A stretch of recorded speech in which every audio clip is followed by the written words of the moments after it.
Welcome to Amy's Bookshelf Reviews podcast. Sit back and listen to interviews, discussion about books, and anything else literary. There's always something or someone new on the show. Good evening, listeners. I'm Amy Shannon, and welcome to Amy's Bookshelf Reviews podcast. Conversations, revelations, and inspirations behind the book. You never know where the conversation will lead us, so let's find out. Tonight we have two guests, a husband and wife, author team. So thank you for joining us. Will you please introduce yourselves and let people know how they can connect with you? Hi, I'm Stella LeMarque. And I am Phillip LeMarque. Welcome. And we wrote the 5-book series that you know about. Right. So this the series is called Bonjourland. And how many books do you have? I'm sorry. Go ahead. Bonjour, Neverland. Yeah. That's right. Excuse me. I forgot the Neverland. Sorry.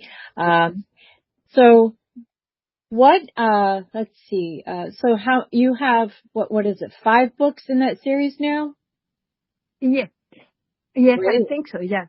Yeah. 5. There is this one on the work. On the work, the 6th one. Yeah. Oh. Yeah. I can't. Another one comes. Yeah. I'm looking forward to it. I really enjoyed your book, Clint. I mean, I read all of your books in the series, and I really enjoyed that. Clint was one of those that was, I found it very interesting and adventurous and things like that.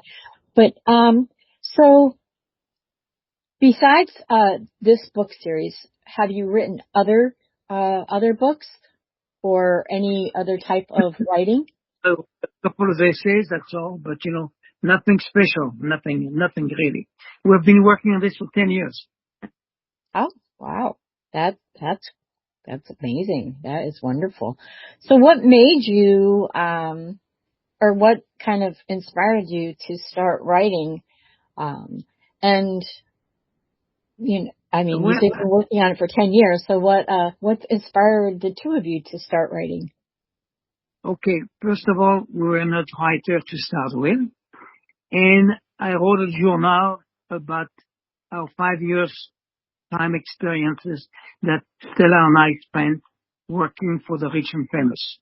And a friend of mine read the journal and he said, "Oh, you got a story in there. Why don't you write a book?"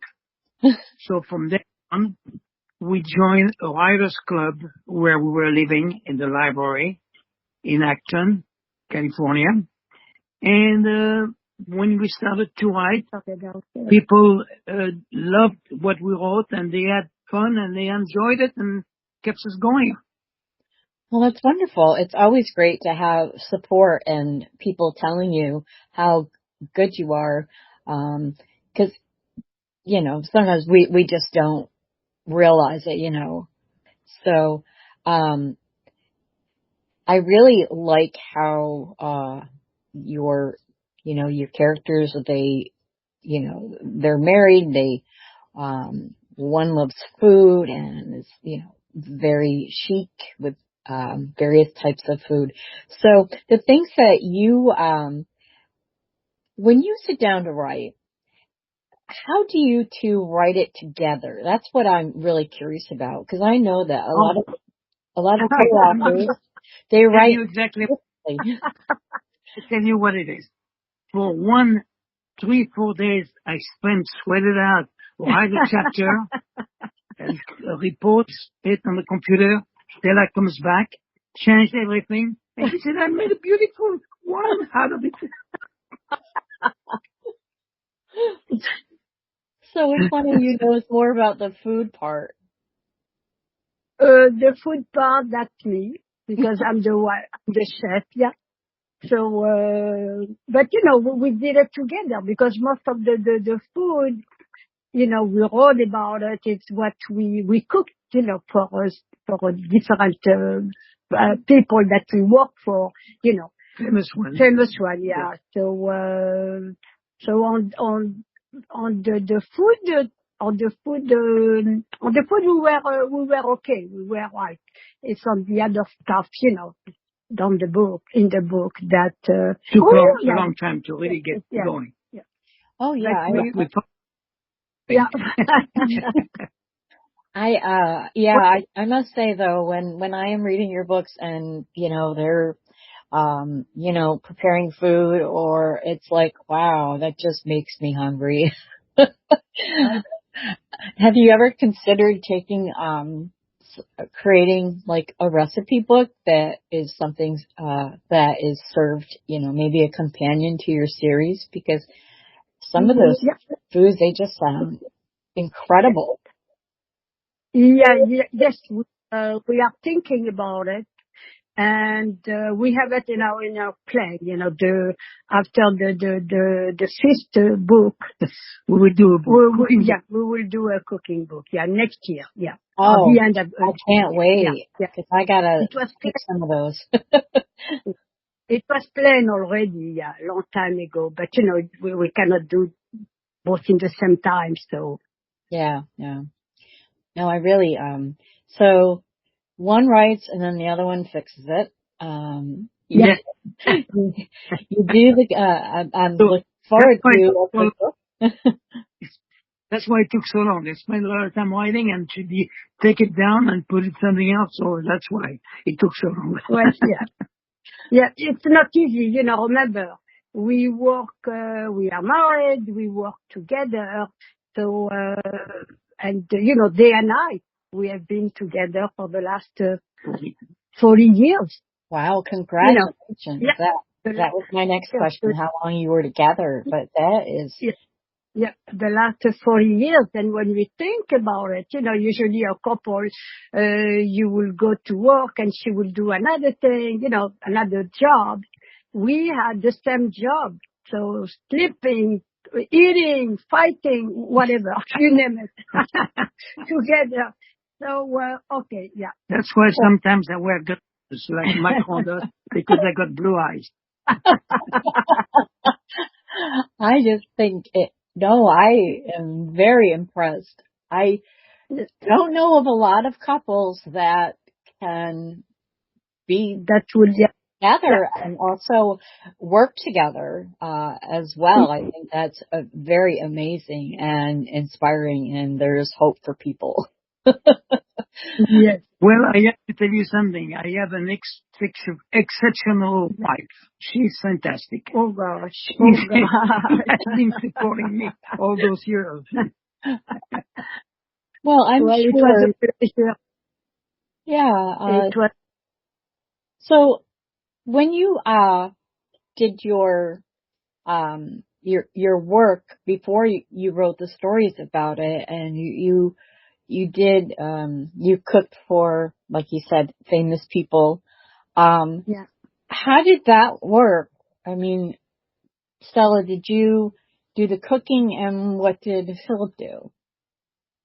Well, the cooking. Well, Philip was in charge of the estate, so he was kind of a manager, Yeah. But in the evening or lunchtime we will have some help, But in the evening, they were only the people we worked for and us. So he will be serving, doing the waiter, serving them, and I cooked. Yeah. So that was our as a couple. During the day, I will go and do my shopping, and he will take the estate. And then lunchtime comes, if they eat at home, I will prepare. Usually I will serve them, I will be the one to serve them when they are only both of them. Yeah, the couple. But if they have guests and everything, then we will hire somebody, or Philip will do the waiter, to serve them. And I have lots of experience because I was in the restaurant business for 40 years. For 40 years. And I own 3 restaurants. Yeah. Wow. So, yeah. And we successful. Yeah. So, he's yeah. That is. On that I could count on. Yes. You are so full of surprises. I just love this. Yeah. And so that was our.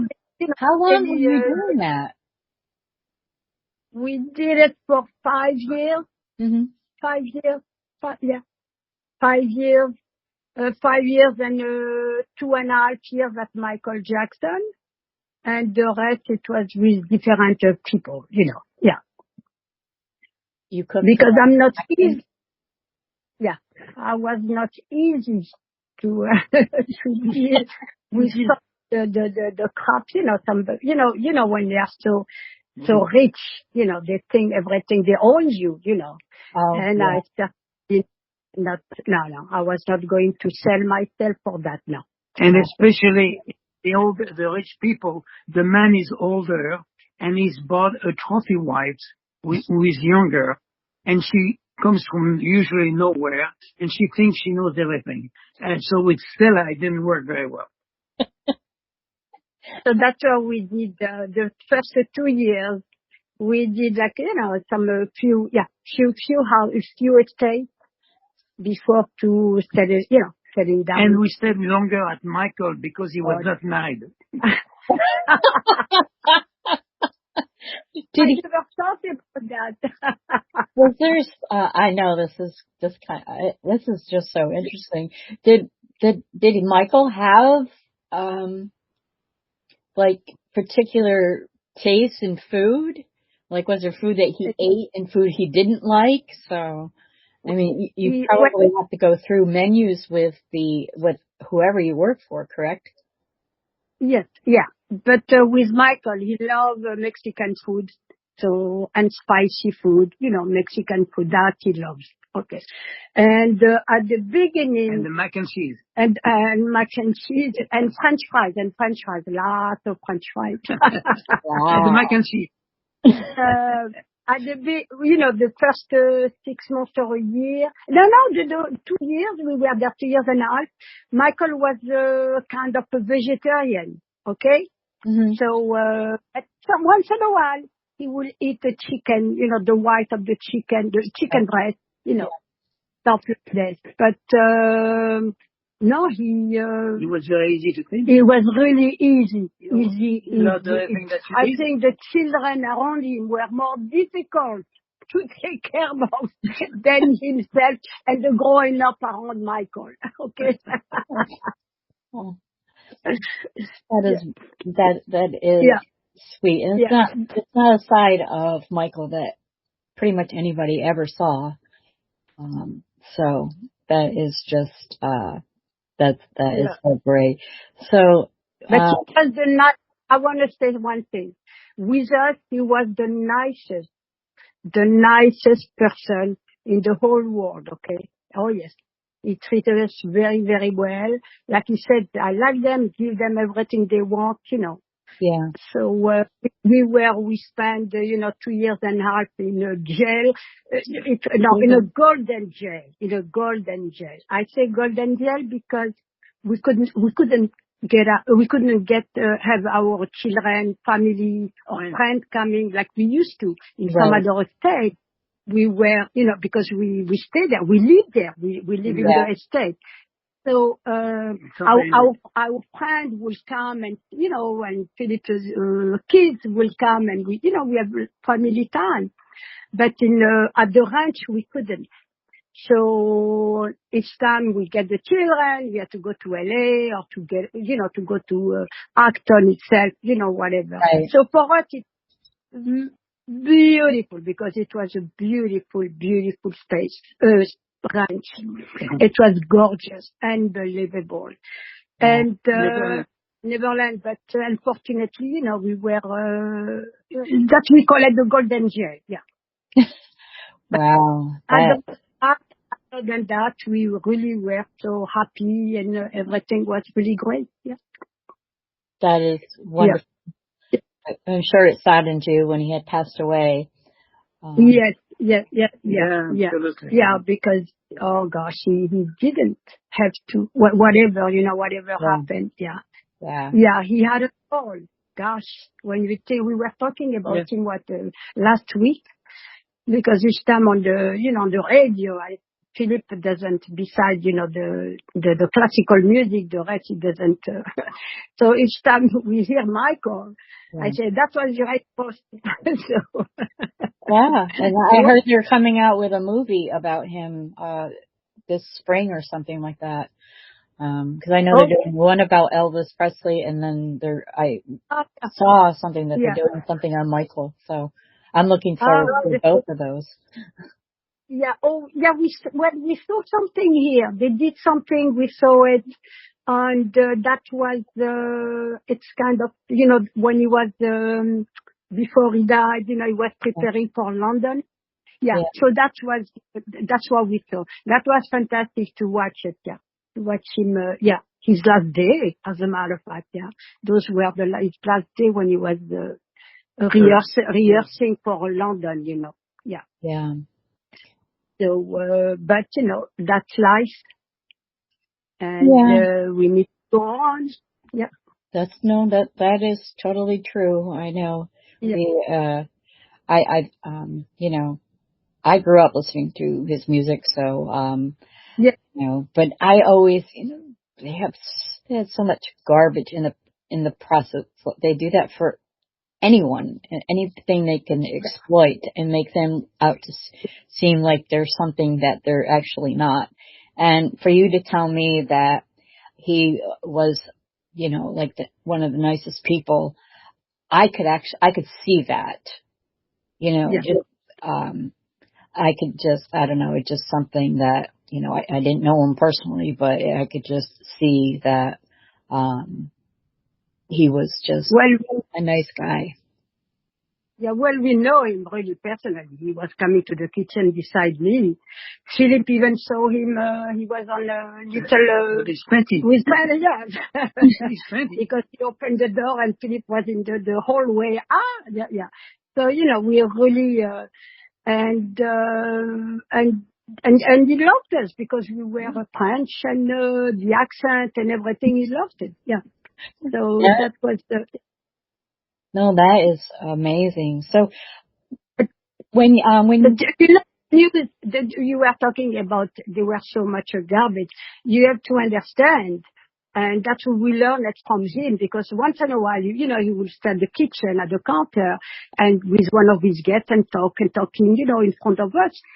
And like you say, bad news is good news. It's good news. It's good news. That means, the news, they need that garbage about people, famous people, because that sells. Everything sells. If you say, I'm happy, I'm glad, I have my children here, everybody is great and nice, and nobody cares about it. They only need about the garbage around it. So that's what sells. Yeah, and even now, unfortunately, they look at their, for celebrities and the ones that have passed, it can be exploited, and also they make it seem like whoever passed, like it was like their fault, and then if they have children, like even now I see articles about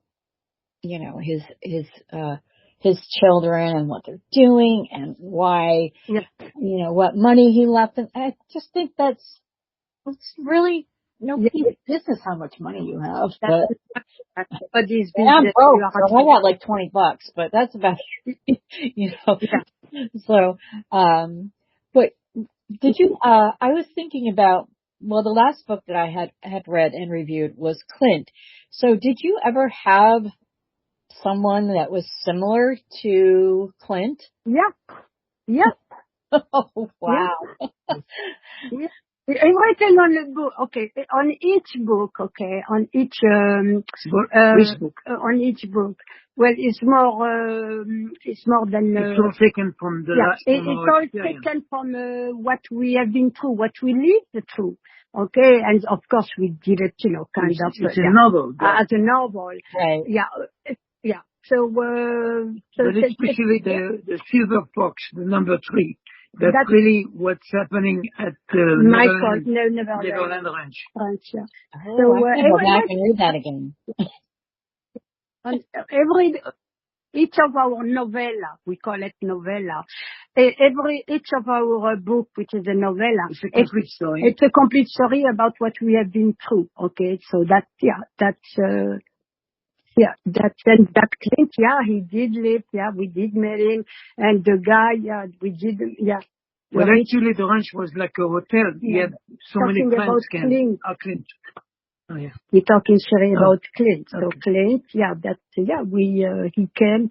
He was a friend of our, Anyway, That is very. And and we advancing the money and everything. Yeah, I remember. Oh, The day wow.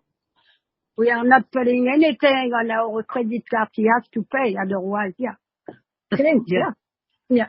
Wow. And he was like the richest guy, renting a castle and, to go and rent me a castle. We live that. Oh, wow. That is, wow. Well, at least you guys made it safely out of there and you escaped. Yes, we did, And then we got a story. And then you got a story. And then you're working on number 6, so I can't wait till that one.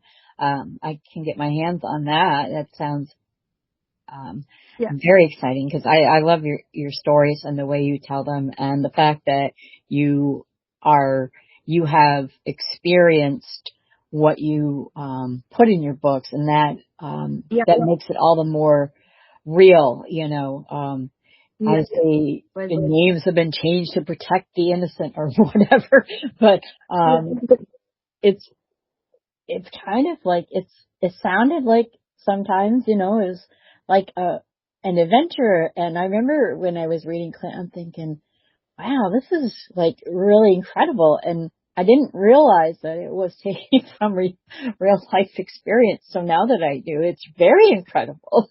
And I am so glad you guys made it out of there. Yes, and that was really a great adventure. No, really, was, because, we laughed a lot. We spent our time laughing because, we laughed. We never cried, but I cried maybe for the other employees, the other, for the maids, that were working for the people. They were very nice to us, but sometimes they were not really nice for the maids, so, but, that's, so we always try to help them out, but, other than that, we really enjoy working. Enjoy working even sometimes. It was not even work. Cooking, but you like to cook. But I like to cook, so for me that's not, that's not. For me, I almost had nothing to do. Yeah, that's true. Just to take care of the employees, of looking at everything. Everybody was here or not here, and that's it. Yeah.